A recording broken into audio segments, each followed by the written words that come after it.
Magandang gabi po sa ating mga nirespetadong mga retirees ng mataas na kahoy. Yan po ang ating MAPRA. Ipapakita ko lang po sa inyo yung ating pong venue.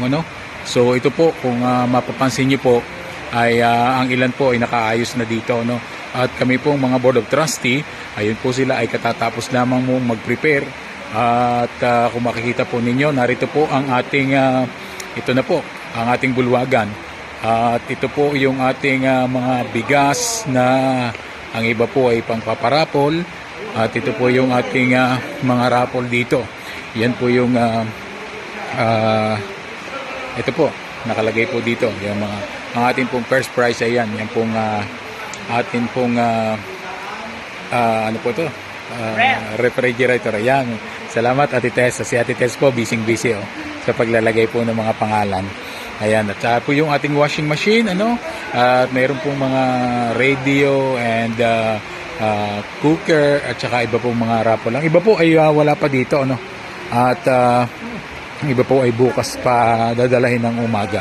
So mga kasama, mga members po ng ating MAPRAY, kayo po ay amin pong iniimbitahan na kung maaari po ay mas maaga po tayo bukas dito. Ito po si Sir Chito, inaayos niya po yung ating dating tarpaulin. Pero tayo po ay may bagong tarpaulin na ilalagay dyan. Ito po yung ating mga bigas na ipamimigay po sa ating mga miyembro. At ito po yung ating mga Board of Trustee. Pinag-uusapan po dito yung ibang mga kung ano po yung magandang plano na gagawin po bukas. Ito po yung magiging upuan natin.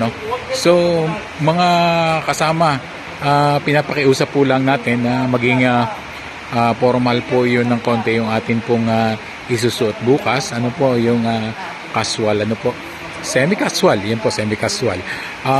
Red o green po tayo kung maaari, para tayo po yung diwa ng Christmas ay kumbaga ay atin pong mapapil.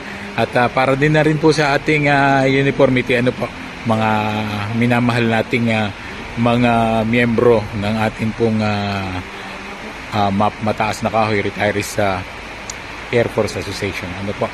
So yun, at ito lang po muna. Bukas po ay tayo po ay nandito na nang mag-uumpisa po tayo ng registration ng alas 9 po, alas 9. Then mga 10 siguro 9:30 o 9:30 or 10 tayo po ay mag-start na ng ating program. May program muna po tayo na konti, and then after po nun ay punta na tayo sa ating second part. So hanggang dito na lamang po mga kasama, at kayo po bukas ay sana po ay nasa mabuting kalagayan at magandang kondisyon ng ating pangangatawan upang manamnam po natin ang sarap ng Christmas party ng ating pong mataas na kahoy retirees sa Air Force Association. So yun lamang po. Maraming salamat at magandang hapon. Kita-kita po tayo bukas.